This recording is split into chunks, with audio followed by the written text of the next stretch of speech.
everybody. Hi, everyone. It's August, Yes, the thick of summer. and we are standing in an ecotone. Yes. Ecotone, ecotone, you say tomato, we say tomato. It doesn't Yes. matter. We like ecotone. We do. But an ecotone is a place where two ecosystems meet. So two somewhat distinct systems, like here we are standing where the ocean meets the shore. And in ecotones, what would you say about that?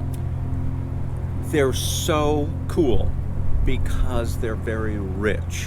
It's not just one system meeting another system with a hard edge. There's an intermingling of those systems, and that can lead to a kind of creative, biological creativity that just doesn't exist in either of them independently. They're greater than the sum of their parts. Some ecotones, let's say like the boreal forest where it meets the tundra, that's defined as that's the farthest place the forest can go before conditions are too harsh for them and it yields to something else. In this case, as Mary said, we've got ocean coming onto shore, and so it's extraordinarily rich. The minerals and the nutrition of the land is being flushed by the streams and the rivers into the ocean, and so that's why you have in ecotones along the coast the places where fish breed and all kinds of shellfish feed, because it's really rich. Well, yes. The other thing that is very typical of ecotones is that there is more diversity. There's Absolutely. way more diversity. And you'll see behind us that there's a lot of mosses. And we're in a low tide right now. We're in the Bellingham Bay in Washington. We just found this, which is an exquisite. It's actually a star. Wait, what do we call these? Sand dollar. It's a sand dollar it's beautiful. intact, and you can see that it has all of these, I don't know, crustaceans on it, and some vegetation, evidence of vegetation, and then there's more vegetation here. Looks like lettuce, but it's not. In this mussel.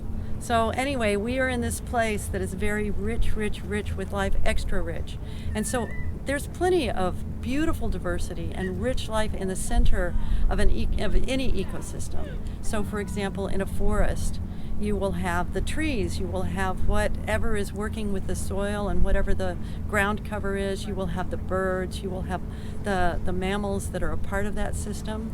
But when you get to the edge of the forest and the meadow, you get the meadow birds, you get the meadow animals, you get everything coming together for a span. So it's not a line, it's a boundary, a generous boundary where there's a lot more diversity in those spaces, and that is typical of ecotones. So we've been thinking about them. And you'll see in the forest and meadow example Mary just gave, you'll see the ungulates like elk and deer come out of that forest as the evening comes on to feed on the richer grasses of the meadow. Those grasses aren't possible in the shade of the forest, and then they'll drift back in for the security of the forest at night. So it's a place of coming and going, and as Mary said, biodiversity. It's interesting to look at the word ecotone because it's made up of two Greek words. One is for home, the other is for tension.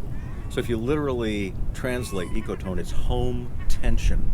And tension can have a negative connotation, but it's not. It's the tension of creativity leading to greater biodiversity than, again, would be possible with either ecosystem by itself.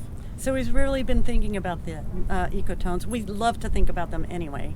We find them just an incredibly rich source of biological knowledge, conservation science knowledge, all sorts of knowledge that comes to us from the natural sciences. And I then also find it as a fascinating metaphor. And it's not just metaphorical. Right now, we really are on the Bellingham Bay, and you may see people and sailboats. There's evidence of humans. So it's also an ecotone, although we don't think of it that way. Really, anytime we are in interaction with another person, check that out. You know, this is where there is actually more diversity. There's more diversity of life experience, there's more diversity of perspective, and what happens with us all too often is that we get defensive and weird about that, but not always. And this is a way that in community we really are able to learn from each other. So right here is an ecotone. Then there's also the ecotone between human community and any other community. So you've kind of got three going here. wouldn't you say, Yeah, in this I think particular place at this particular time? at least. You've got ocean, shore, and people. And the creative potential between Yeah. people, as Mary suggests, each of us in some ways is an ecological community individually, but then we do come together and interact, and it's the space and the exchange between us that becomes in some ways the ecotone, and clearly there's more creative potential with more than one person than there is with anyone by ourselves. And so there is a good metaphor to be had, I think, with ecotones and the interactions we have with other people. Yeah, and it is not, then I would back off of the metaphor thing and say it's an actual fact. It's an actual biological fact. So this is part of what we're interested in bringing forward for ourselves and others in this conversation around full ecology. How can we humans really recover the truth of our nature, the truth of who we are? Not just the truth of our nature as wild things with, microbiomes and such, which we are, as wild things that we've asked many times. We use this question, do you really end where your skin ends? We'll ask it again. And that is an ecotone right there. Anytime you are around any other person, and now we know in neurological functioning that we co-regulate with each other, that we really do affect each other's nervous systems. So I would say that it's beyond metaphorical. It's actually what's happening, and it can help us as humans become really right-sized, become better suited to being in relation with this that we've been born into and that is who we are, stardust and stardust. Yeah, and I'm a little bit back to metaphor again, but it's an interesting question to ask where your edges are. Where are your edges of comfort? Where are your edges of influence? Mm-hmm. Where are your edges of relationship? And what lies along those edges? And that is really your own personal ecotone, and you might suspect that I'm going to say, and I am, that along those edges that there's lots of opportunity for growth and creativity based on what lies just beyond those edges. So instead of drawing our identities firmly, and you don't cross my boundary and I don't cross yours, not that boundaries don't have a purpose, but to be a little bit more porous to the life around you and the thinking around you and the philosophy around you and the needs of others around you, including the earth, that's an acknowledgement of ecotone as well. Yes. And so this is where, actually all of the beings here are not doing anything. They're not saying, oh, I'm in an ecotone. Probably. They're not saying, I've got to cover up with moss now because this is the ocean has come over me and it's high tide and soon it will be out. They're not saying I have to learn from this diversity, but they do. Everybody benefits from the diversity in the system, like you were saying with the minerals and all. Right. Right. And the right here we're very near some brackish water, where the fresh water really is intermingling with the salt water. Yeah, estuaries. Right. And we've been watching herons in this area, and they hang out in that estuary where the brackish water exists, and that's a place where salmon pause, both going out to the ocean when they're young and coming back to their spawning grounds in fresh water when they've been out to sea for however many years a particular species stays out there. They'll pause in that ecotone to sort of re-regulate themselves for the world they're about to enter. Yeah, they really have to they have to teach their bodies how to do fresh water. And they do it, and they know how. So that's what's happening here, is that everything is being in the truth of its nature. And so we are invited always into that. And so when we get a better sense of what our edges are, right, we also get the opportunity to be less reactive around it, less edgy. Yeah. Yeah. We get the opportunity to be more curious. And it turns out that it's way more adaptive for any being to be more curious. In fact, we did some investigation in our retreat last month, and the question was, once you have stopped, and you'll find that if you have looked in the Full Ecology book or material on the website, once you have stopped, really stop And you can begin checking about how the natural world is really always in stop. There's movement, but it's stopped and in the present moment. Yeah, yeah, it is. I mean, when we do say stop, we mean absolutely in the present moment, dealing with what the conditions are in that moment, not lost in anticipating something that may go wrong in the future or stuck in regret with something that didn't go the way this particular mollusk wanted it to go Right. in the past. Doesn't happen. We're talking about very intense present moment awareness, and that's something that, being part of nature, we benefit from as well. And we have the opportunity to reclaim. We have this opportunity. That's what we're suggesting with full ecology, and that's what we're inviting you to check out for yourself. So, but once you have stopped, and once you have taken into account what are these beings that I consider the natural world doing, they're stopped. But then the next question is, how do they ask? So the next orientation in full ecology, it goes stop, then ask. And it's not necessarily a sequence because they weave into each other. But we determined, or we found the language in this retreat, that the asking is about receiving. It's about receiving information and input, not trying to control it, trying to filter it, trying to anticipate it in those anxiety Right. motivated ways, but rather, how do we receive from a place of being stopped, and from there, action naturally comes forward. But it's coming not from the frontal lobes trying to wrestle everything to the ground and keep control, which in the end we would suggest we don't have. That's another thing for you to check. So it's not really about that. It's really about what ecotones are teaching us, is that when you stop in the truth of who you are, and when you receive the information that's coming into you so generously all the time, and especially when you're in an ecotone, and this would be one, you have the opportunity to, instead of being edgy and in your frontal lobe and in your amygdala and whatever, you have the chance to be in diversity and be curious and be awed by how different it is, and how differently we make sense of the world, and how that can help each of us grow. So if you're stopped, you're really tuned into what's actually going on in your environment. That may lead to, as Mary says, a receiving, but you're receiving in the questioning, you're receiving that which is relevant to whatever need you might have in that moment. And then the quality of the question you're able to ask from having been stopped determines whether or not your action is actually action that's going to deal with what it is you need or what it is you seek.